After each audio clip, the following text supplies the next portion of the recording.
Welcome back to Ayush and Aakanksha YouTube channel. ಮಳೆಗಾಲದಲ್ಲಿ ಮಲ್ಲಿಗೆ ಗಿಡಗಳಿಗೆ ಯಾವೆಲ್ಲ ಗೊಬ್ಬರಗಳನ್ನು ಹಾಕಬಹುದು ಅಂತ ನಾನು ಒಂದು ವಿಡಿಯೋವನ್ನು ಹಾಕಿದ್ದೆ. ಅದನ್ನು ನೀವೆಲ್ಲರೂ ಕೂಡ ನೋಡಿರಬಹುದು. ಆ ಒಂದು ವಿಡಿಯೋಗೆ ಕೆಲವೊಂದು ಕಮೆಂಟ್ಗಳು ಬಂದಿದೆ, ಅಂದರೆ ಅವರ ಡೌಟ್ಗಳನ್ನು ಅವರು ಕೇಳಿದ್ದಾರೆ. ಹಾಗಾಗಿ ಇಂದಿನ ಈ ವಿಡಿಯೋದಲ್ಲಿ ಆ ಕಮೆಂಟ್ಗಳಿಗೆ ಉತ್ತರಿಸುವ ಪ್ರಯತ್ನವನ್ನು ಮಾಡಿದ್ದೇನೆ. ನನಗೆ ತಿಳಿದಷ್ಟು ಮಾಹಿತಿಯನ್ನು ನಿಮ್ಮ ಜೊತೆ ಶೇರ್ ಮಾಡ್ಕೊಳ್ತೇನೆ. ನಾನು ಆ ವಿಡಿಯೋದಲ್ಲಿ ಹಲವಾರು ಗೊಬ್ಬರಗಳ ಬಗ್ಗೆ ಮಾಹಿತಿಯನ್ನು ನೀಡಿದ್ದೆ. ಆ ಒಂದು ಮಾಹಿತಿಯನ್ನು ನೋಡಿ ಸ್ವಾತಿ ನಾಯಕ್ ಅವರು ಯಾವುದು ಹಾಕೋದು ಅಂತ ಕನ್ಫ್ಯೂಸ್ ಆಗ್ತಾ ಇದೆ ಅಂತ ಹೇಳ್ತಾ ಇದ್ದಾರೆ. ಮಳೆಗಾಲದಲ್ಲಿ ನಾನು ಹೆಚ್ಚಾಗಿ ಹಾಕುವಂತಹ ಒಂದು ಫರ್ಟಿಲೈಸರ್ ಅಂದರೆ ಬಿ ಸ್ಟಾರ್ ಆಗಿತ್ತು. ಅಂದರೆ ಕಳೆದ ವರ್ಷ. ಈ ವರ್ಷ ಬಾಸ್ ಅನ್ನ ತಂದಿದ್ದೇನೆ, ಅದನ್ನು ಇನ್ನೂ ಹಾಕಿಲ್ಲ. ಕಳೆದ ಬಾರಿ ನಾನು ಬಿ ಸ್ಟಾರ್ ಅನ್ನ ಹಾಕಿರುವುದರಿಂದ ನನಗೆ ಒಳ್ಳೆಯ ಒಂದು ರಿಸಲ್ಟ್ ಬಂದಿತ್ತು ಅಂತ ನಾನು ಕಳೆದ ವಿಡಿಯೋದಲ್ಲೂ ಕೂಡ ತಿಳಿಸಿದ್ದೆ. ಹಾಗಾಗಿ ನೀವು ಅದನ್ನು ಟ್ರೈ ಮಾಡಿದರೆ ಒಳ್ಳೆಯದು.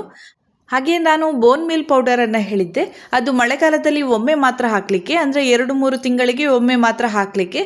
ಹಾಗಾಗಿ ಅದನ್ನು ನೀವು ಒಮ್ಮೆ ಹಾಕಿ ಬಿ ಸ್ಟಾರನ್ನು ಹಾಕಿದರೂ ಕೂಡ ಏನೂ ಆಗುವುದಿಲ್ಲ. ಅದರಿಂದಲೂ ಕೂಡ ಒಳ್ಳೆಯ ಒಂದು ಇಳುವರಿ ನಿಮಗೆ ಸಿಗ್ತದೆ. ಹಾಗೆ ಬಿ ಸ್ಟಾರನ್ನು ಹಾಕಿದ ಮೇಲೆ ನೀವು ಕಂಪೋಸ್ಟ್ ಗೊಬ್ಬರ ಆಗಲಿ ಎರೆಹುಳು ಗೊಬ್ಬರ ಆಗಲಿ ಹಾಕುವ ಒಂದು ಅವಶ್ಯಕತೆ ಇಲ್ಲ. ಹಾಕಿದರೂ ಕೂಡ ಯಾವುದೇ ಒಂದು ತೊಂದರೆ ಆಗುವುದಿಲ್ಲ. ಆದರೆ ನೀವು ಇನ್ವೆಸ್ಟ್ಮೆಂಟ್ ಸ್ವಲ್ಪ ಜಾಸ್ತಿ ಮಾಡಿದ ಹಾಗೆ ಆಗ್ತದೆ. ಹಾಗಾಗಿ ನೀವು ಬೋನ್ ಮೀಲ್ ಪೌಡರ್ ಹಾಗೆ ಬಿ ಸ್ಟಾರನ್ನು ಹಾಕಿದರೆ ಒಳ್ಳೆಯದು. ಹಾಗೆ ನಿಮ್ಮ ಗಿಡದಲ್ಲಿ ಎಲೆಗಳು ಹಸಿರಾಗಿ ಇರಬೇಕು, ಯಾವುದೇ ರೀತಿಯಲ್ಲಿ ತೊಂದರೆ ಆಗಬಾರ್ದು ಅಂತ ಇದ್ದಲ್ಲಿ ನೀವು ಎಪ್ಸಮ್ ಸಾಲ್ಟನ್ನು ಕೂಡ ಅದರ ಜೊತೆಗೆ ಹಾಕಬಹುದು. ಹೀಗೆ ಬೋನ್ ಮೀಲ್ ಪೌಡರ್, ಎಪ್ಸಮ್ ಸಾಲ್ಟ್ ಹಾಗೆ ಬಿ ಸ್ಟಾರ್ ಅನ್ನುವಂತಹದ್ದು ಬೇರೆ ಬೇರೆ ರೀತಿಯಲ್ಲಿ ಕೆಲಸವನ್ನು ಮಾಡ್ತದೆ. ಹಾಗಾಗಿ ನೀವು ಈ ಮೂರನ್ನು ಕೂಡ ನಿಮ್ಮ ಗಿಡಗಳಿಗೆ ಹಾಕಿದರೆ ಮಳೆಗಾಲದಲ್ಲಿ ಒಂದು ಒಳ್ಳೆಯ ಇಳುವರಿ ನಿಮಗೆ ಸಿಗ್ತದೆ. ಬೋನ್ ಮೀಲ್ ಪೌಡರ್ ಅನ್ನುವಂತಹದ್ದು ಸ್ವಲ್ಪ ಕಾಸ್ಟ್ಲಿ ಆಗಿರುವಂತಹ ಒಂದು ಫರ್ಟಿಲೈಸರ್ ಅಂತ ಹೇಳಬಹುದು. ಹಾಗಾಗಿ ನಿಮಗೆ ಸಾಧ್ಯವಾದರೆ ಮಾತ್ರ ಹಾಕಿ, ಇಲ್ಲದೇ ಇದ್ದಲ್ಲಿ ಬಿ ಸ್ಟಾರ್ ಮಾತ್ರ ಹಾಕಿ ನೀವು ಗಿಡಗಳನ್ನು ಕೂಡ ಬೆಳೆಸಬಹುದು. ಇನ್ನು ನಾನು ಲಿಕ್ವಿಡ್ ವಿಷಯ ಹೇಳಿದ್ದೆ, ಅಂದರೆ ನಾನು ಟಿಕ್ಟಾಕ್ ಅಥವಾ ಬಯೋವಿಟವನ್ನು ಹಾಕ್ತೇನೆ ಅಂತ ಹೇಳಿದ್ದೆ. ನೀವು ಗಿಡದ ಬುಡಕ್ಕೆ ಯಾವುದೇ ಒಂದು ಫರ್ಟಿಲೈಸರ್ ಹಾಕಿದರೂ ಕೂಡ ಎಲೆಗಳಿಗೆ ನೀವು ಇದನ್ನು ಸ್ಪ್ರೇ ಮಾಡಬಹುದು. ಯಾವಾಗ ಬಿಸಿಲು ಬರ್ತದೆ ಆವಾಗ ಸ್ಪ್ರೇ ಮಾಡಿ. ಇಲ್ಲಿ ನಾನು ಕೆಲವೊಂದು ಫರ್ಟಿಲೈಸರ್ ಹೆಸರನ್ನು ಹೇಳಿದ್ದೇನೆ ಅಂತ ನೀವು ತುಂಬ ಏನು ಕನ್ಫ್ಯೂಷನನ್ನು ಮಾಡಿಕೊಳ್ಬೇಡಿ. ನಿಮ್ಮ ಬಳಿ ಯಾವ ಒಂದು ಫರ್ಟಿಲೈಸರ್ ಇದೆ ಅದನ್ನು ಹಾಕಿ ನೀವು ಗಿಡಗಳನ್ನು ಬೆಳೆಸಬಹುದು. ಅಂದರೆ ಮಳೆಗಾಲದಲ್ಲಿ ನೀವು ಹೆಚ್ಚಾಗಿ ಕಾಳು ರೀತಿಯಾದ ಒಂದು ಫರ್ಟಿಲೈಸರ್ಗೆ ಪ್ರಿಫರೆನ್ಸನ್ನು ಕೊಡಿ. ಆ ರೀತಿಯಾದ ಒಂದು ಯಾವುದೇ ಫರ್ಟಿಲೈಸರ್ ಇದ್ದರೆ ಹಾಕಿ. ಹಾಗೆ ಎಲೆಗಳಿಗೆ ಏನಾದರೂ ಒಂದು ಲಿಕ್ವಿಡನ್ನು ಸ್ಪ್ರೇ ಮಾಡಿ. ಅಷ್ಟು ಮಾಡಿದರೂ ಕೂಡ ಮಳೆಗಾಲದಲ್ಲಿ ಒಂದು ಒಳ್ಳೆಯ ರಿಸಲ್ಟ್ ಬಂದೇ ಬರ್ತದೆ.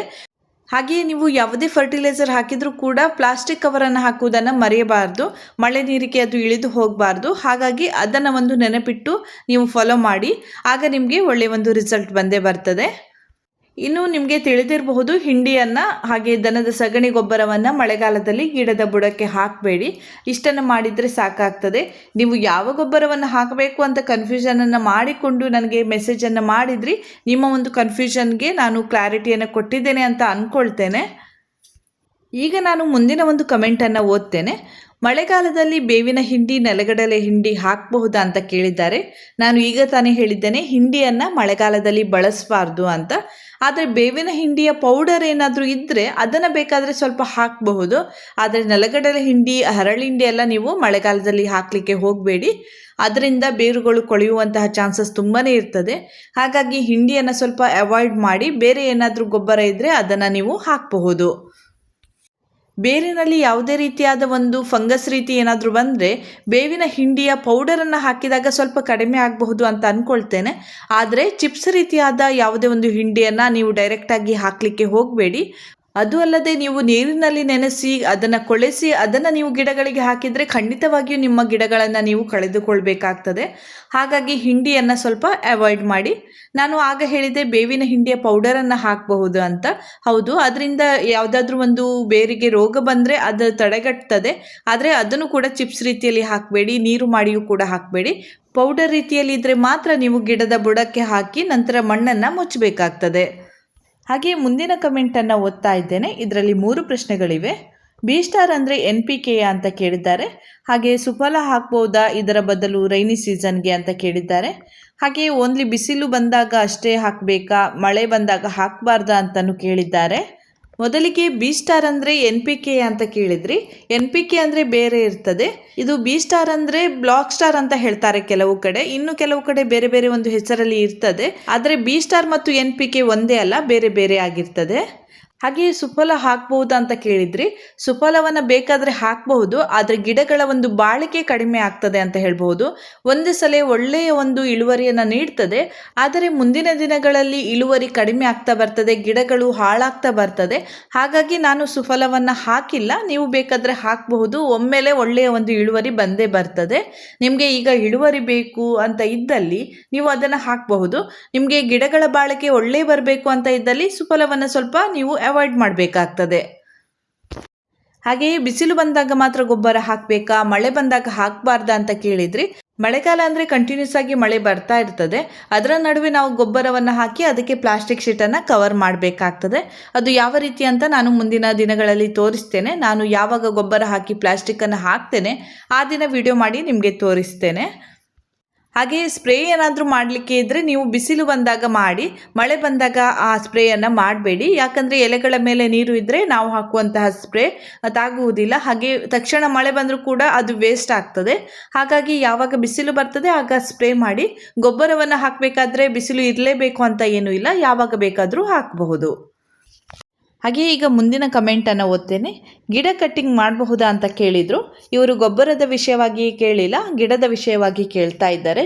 ಗಿಡ ಕಟ್ಟಿಂಗ್ ಮಾಡಬಹುದಾ ಅಂತ ಕೇಳಿದರೆ ನೀವು ಕಂಪ್ಲೀಟಾಗಿ ಕಟ್ಟಿಂಗನ್ನು ಮಾಡಬೇಡಿ. ಮೇಲ್ಮೇಲೆ ಕಟ್ಟಿಂಗ್ ಮಾಡಿದ್ರೆ ಯಾವುದೇ ಒಂದು ತೊಂದರೆ ಆಗುವುದಿಲ್ಲ. ಆದರೆ ಈಗ ಅಷ್ಟೊಂದು ಮಳೆ ಅಂತ ನಮ್ಮ ಊರಿನಲ್ಲಿ ಇಲ್ಲ.